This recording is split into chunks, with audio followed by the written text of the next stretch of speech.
რადიო მელომანზე, ირაკლი ფარჯიანზე, როგორც ეპოქალურ მოვლენაზე ისაუბრებს სამხატვრო აკადემიის პროფესორი, ხელოვნებაცოდნე ნინო ღაღანიძე.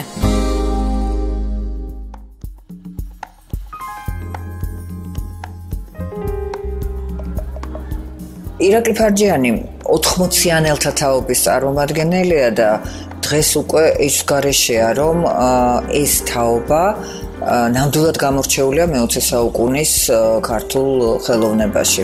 ისტორიული მონაკვეთით, ისტორიული პერიოდიც იყო ისეთი, ეს იყო საბჭოთა კავშირის რღვევის დასაწყისი და როგორც ჩანს, არა მხოლოდ ისტორიული პირობები, არამედ რაღაცა შინაგანი მზაობაც მოითხოვდა იმას, რომ ასპარეზზე გამოსულიყო ბევრი ნიჭიერი მხატვარი და მართლაც ჩვენ დასაბედნიეროდ ასეც მოხდა.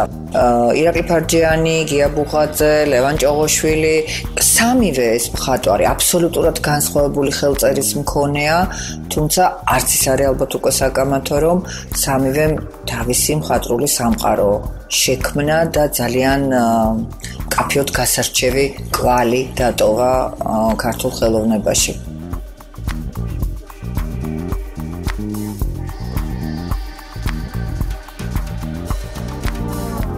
ირაკლი ფარჯიანი გამორჩეული ფიგურა იყო ჯერ კიდევ აკადემიაში სწავლის პერიოდში და ერთი თავისებურება მინდა აღვნიშნო, რომ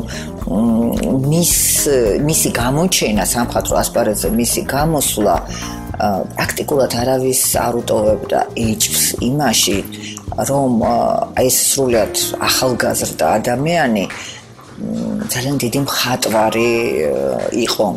რატო ვამბობ, რატო ვუსვამ ამ გარემოებას ხაზს? როგორც ყველგან და ყოველთვის ყველა ქვეყანაში შემოქმედები ესეთი ეჭვით და დაძაბული და ცოტა ეჭვის თვალით უყურებენ ხოლმე ახალი ვარსკვლავის დაბადებას და ხშირად ეს იწვევს ხოლმე რაღაცა კამათს და ირაკლის შემთხვევაში ეს ასე არ იყო.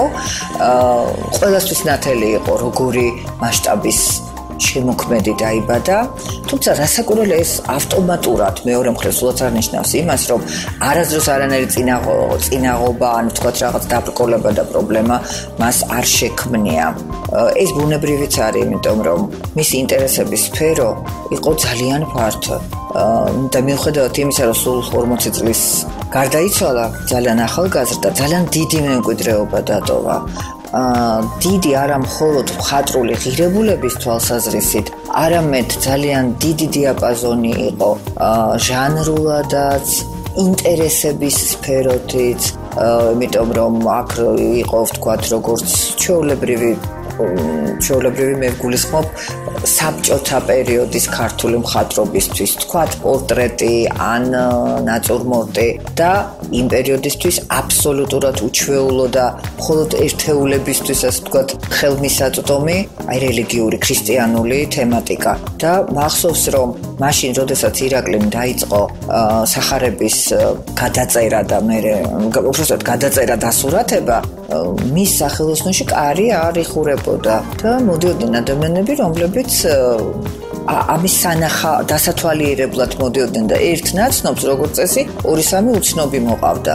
ეხლა ამაზე საუბარი თითქოს არ იწვევს ესეთ გაკვირვებას, მაგრამ მაშინ და ეს არის 70-იანი წლების შუა ხანა, 75, 76, 77 წელი. გარკვეულ რისკთან ეს იყო დაკავშირებული.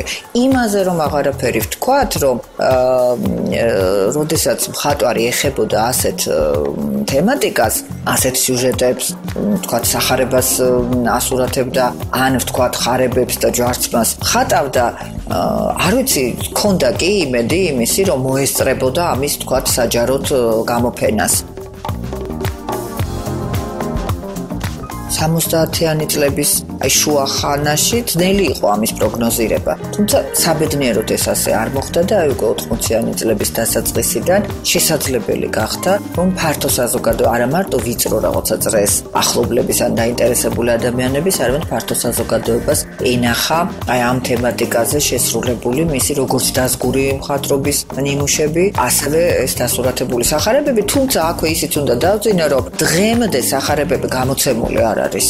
ანუ ჩვენ გამოფენაზე გვინახავს, ეს ყველაფერი გვინახავს რასაკურელემის სახელოსნოშიც, მაგრამ ღირსეული გამოცემა, ანუ აი ესეთი დიდი პროექტი, რომელიც დაამშვენებდა ალბათ, ვიცი, არა მარტო ქართული ხელოვნების ისტორიას, არამედ ნებისმიერი ქვეყნის ხელოვნებას, დღემდე ეს პროექტი, ასეთი პროექტი არ შემდგარა და ეს არის ძალიან სამწუხარო. ეხლა ვინც საუბრობს, ან წერს, ან საერთოდ ფიქრობს ფარჯიანის შემოქმედებაზე, მეტნაკლებად ყველა ერთხმად იმას აღნიშნავს ხოლმე, რომ ეს განსაკუთრებული სულიერების მატარებელი ხელოვანი იყო. და ეს ცხადია ჩანს მის ნამუშევრებში, ცხადია ჩანს აი სწორედ იმ დიაპაზონში, რითი იყო ის დაინტერესებული. აქვე ალბათ ისიც უნდა ვთქვა, რომ აი მაგალითად თქვა, როდესაც წიგნებს ასურათებდა, აი ნახეთ როგორი რა წიგნები აქვს არჩეული, ვთქვათ, ჰომეროსი და იქვე გოეთე, ფაუსტი. ან მაგალითად ქართული ზღაპრები, ან ვთქვათ გალაქტიონის ილუსტრაციები. ყველაფერი აი ახლა რაც ვთქვი, თავისთავად ალბათ ერთი ცხოვრება არ ეყოფა, რომ ადამიანმა ბოლომდე გაიაზროს სირთულე და პრობლემატიკა. ერთი სიტყვით ირაკლი ყოველთვის იმას ეჭიდებოდა, რაც ყველაზე ძნელი იყო, ყველაზე ღრმა იყო, ოღონდ ცხოვრობდა და ქმნიდა არა რაღაცა ტრაგიკული, ვთქვათ, ძალისხმევის შეგრძნებით, არამედ თვითონაც ივსებოდა მე ამ თემებზე ფიქრისას და ამ თემების, ვთქვათ, დამუშავებისას, თვითონაც ივსებოდა ამ ყველაფრით და აი ისე იცხოვრა ეს 40 წელი, რომ მოსვენებული, განზე გამდგარი, აი ამ მუშაობის აქტიურ პროცესში ჩართული არც ერთხელ არ მინახავს. და კიდევ ერთხელ ვიტყვი, რომ სახელმწიფოში კარი მგონი არ იხურებოდა, სულ ხალხის გარემოცვაში იყო, სულ ქონდა ვიღაცასთან ურთიერთობა, არ ახასიათებდა ესე ჩაკეტვა და ვთქვათ რაღაცა, როგორც აქვთ ხოლმე აი დიდ შემოქმედებს, აქვთ ხოლმე ესეთ პერიოდები, როდესაც აი ჩაკეტილი მარტო მუშაობს და მეტი არაფერს არ აკეთებს. სულ ადამიანებთან ურთიერთობაში იყო, ვთქვათ, ჩართული, მაგრამ ამავე დროს სულ მუშაობდა, სულ ხატავდა, სულ რაღაცას აკეთებდა, ან ფიქრობდა. ერთი კრიტერიუმი ალბათ, რითიც ახლა უკვე აგერ რამდენი წელი გავიდა მის გარდაცვალების შემდეგ, რითიც შეიძლება ალბათ რომ შეაფასო ცუდი სიტყვა, მაგრამ გაზომო, ვთქვათ, აი რამდენად მნიშვნელოვანი ფიგურა იყო და რამდენად განაპირობებდა მისი ხელოვნება ზოგადად მე-20 საუკუნის ქართული ხელოვნების ელფერს და ხასიათს. არის ესეთი თავისებურება, ბევრჯერ შემინიშნავს ეს უკვე სხვათა შორის მისი გარდაცვალების მერე, იმიტომ რომ პირველი დიდი პერსონალური გამოფენა მისი გარდაცვალების მერე შედგა საქართველოში. და აი მის მერე სულ ვაკვირდები და სულ მყარდება, ვთქვათ, ჩემი ეს დაკვირვება, რომ იშვიათია, რომ ამა თუ იმ მხატვრის შემოქმედებას არ კონდეს ესეთი აი ვთქვათ ასაკობრივი ზღვარი. ნახველი ამ გამოფენაზე არის ბებიების, ბაბუების თაობიდან სრულიად ახალგაზრდა, აი ვიტყოდი ბავშვებამდეც კი. და ეს ადამიანები მოდიან სულ სხვადასხვა თაობის, შესაბამისად სხვადასხვა ღირებულებების, სხვადასხვა ფასეულობის, სხვადასხვა ესთეტიკის, ასე ვთქვათ, მქონე ადამიანები მოდიან. არა ერთხელ და არა ორჯერ, იმიტომ რომ ამას გამუდმებით ხედავ, რომ ეს ადამიანები კიდე მოდიან, კიდე უბრუნდებიან, კიდე დგანან, კიდე ურთიერთობენ მის ამ ნამუშევრებთან.